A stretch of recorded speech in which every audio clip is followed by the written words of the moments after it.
on this fantastic Friday? Are you guys excited to be here at Relay for Life? Okay, I know I am, and before I start, I'm actually like really hot up here. Hold on a second.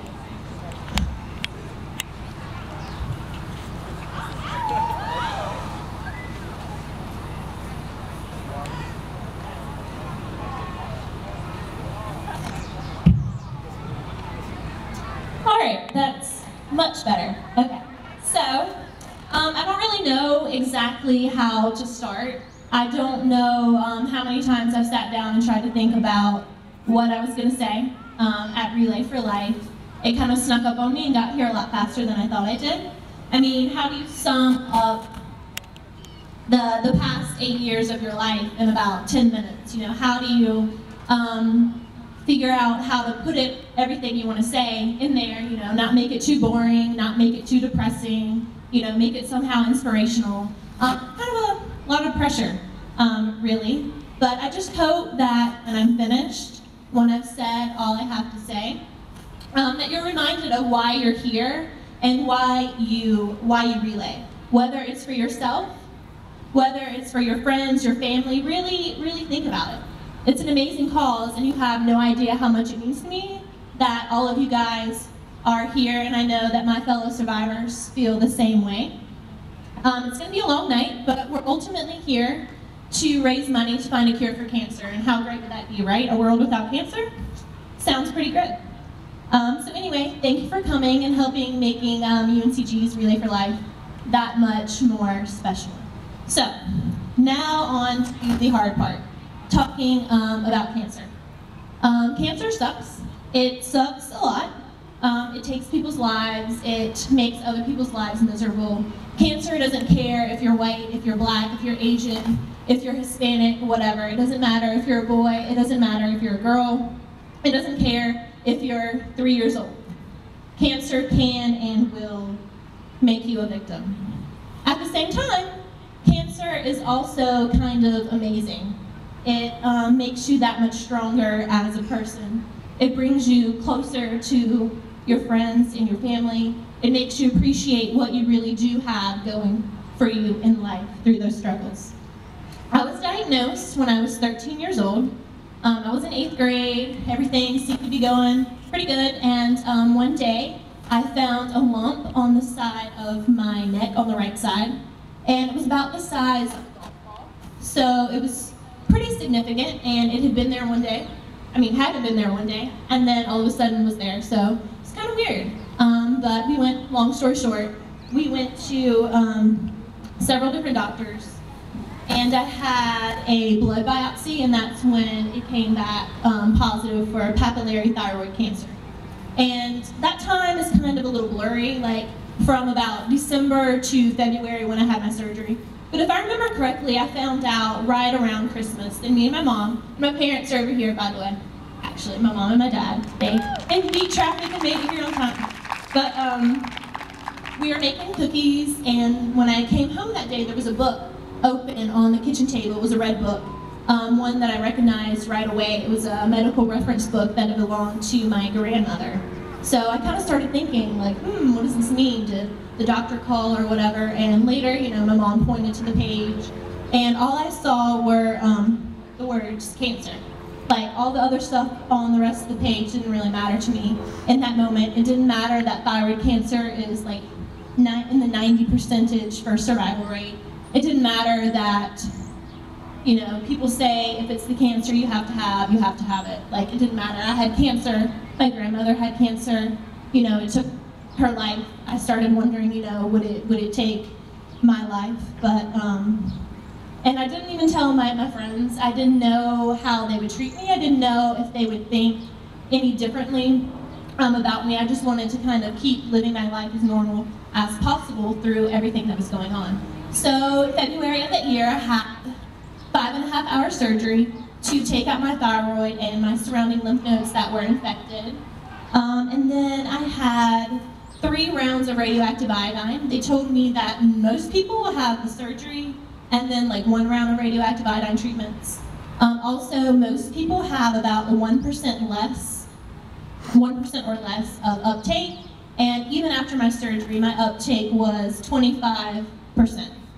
So what I had been growing for quite some time. And radioactive iodine is like this radiation like stuff you take in a pill form, and it's really important that you're not pregnant when you take this. And the doctor I had the first year, like, I was 13, right? Like, I don't know why he thought I was so concerned about getting pregnant, but he probably told me about 25 times, don't be pregnant. Like, you're sure you're not pregnant? This is really important. You don't need to be pregnant. And I mean, pregnancy test came back negative, so I was good to go. And another time a doctor, like, we asked him, when you do radioactive iodine, you have to stay quarantined for about 3 days, and like flush the toilet twice, wash your hands, wash your laundry different, eat on like plastic plates and stuff. And so I asked, after those 3 days, if it'd be okay if I go outside or whatever, and he was talking about, yeah, it might be okay if you want to go sit in your garden. And me and my mom just kind of looked at each other, we'd have to plant a garden first. So doctors, they're good, but sometimes they're interesting. But yeah, radioactive iodine isn't really all that fun either. Got pretty nauseated quite a lot, but there's this really great pill they give you to help with that. Knocks you out, so you're just like sleeping. So pretty much just sleep for 3 days. Don't get up to do anything but go to the bathroom and throw up. So I didn't even like, take a shower, I didn't brush my teeth, any of that stuff. Which is kind of gross, but Anyway, so after the surgery and 3 rounds of radioactive iodine, good news. I don't have cancer anymore, or at least not enough to continue treating with radioactive iodine, and I've been cancer-free. I can't do the math right now, but ever since then. So for at least like good 4 or 5 years, I've been cancer-free. So.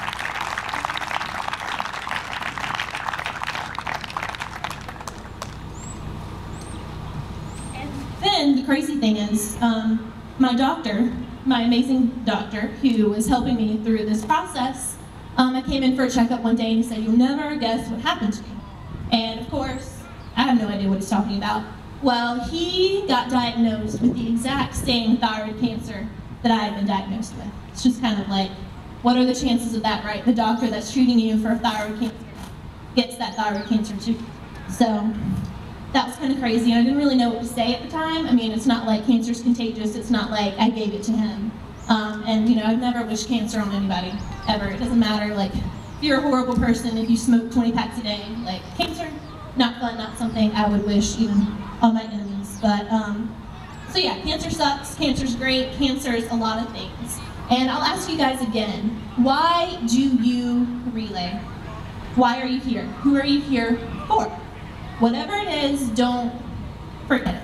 We are here together to make a difference. All of our money here tonight goes to American Cancer Society for cancer research, better treatment, and to ultimately find a cure for cancer. One day, children might not have to die. Nobody might not have to die from cancer. So just by being here, you are supporting Relay for Life, you're supporting American Cancer Society. And as you walk around the soccer field tonight, just kind of keep this in the back of your mind. Why are you here? Why do you do this? And really quick, before I finish up, I'd like to share with you a poem that I recently wrote, kind of about why we relay. So, we walk the walk for those who lost the fight, and for those who are still fighting. We walk the walk well into the hours of the night, because cancer never sleeps. We walk until our feet hurt.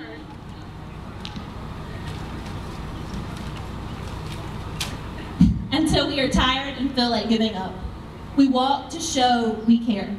We walk so that if only for a few hours, we catch a glimpse of what the journey with cancer is like. Long and hard and brutal and tiring, but much easier with the support of those around you. We walk the walk for a common goal, to find a cure. We walk the walk for ourselves, for our family, and for our friends. We walk with our hearts as we remember. We walk to fight back. We walk the walk. We relay for life. So, thank you, and we're gonna get this thing started.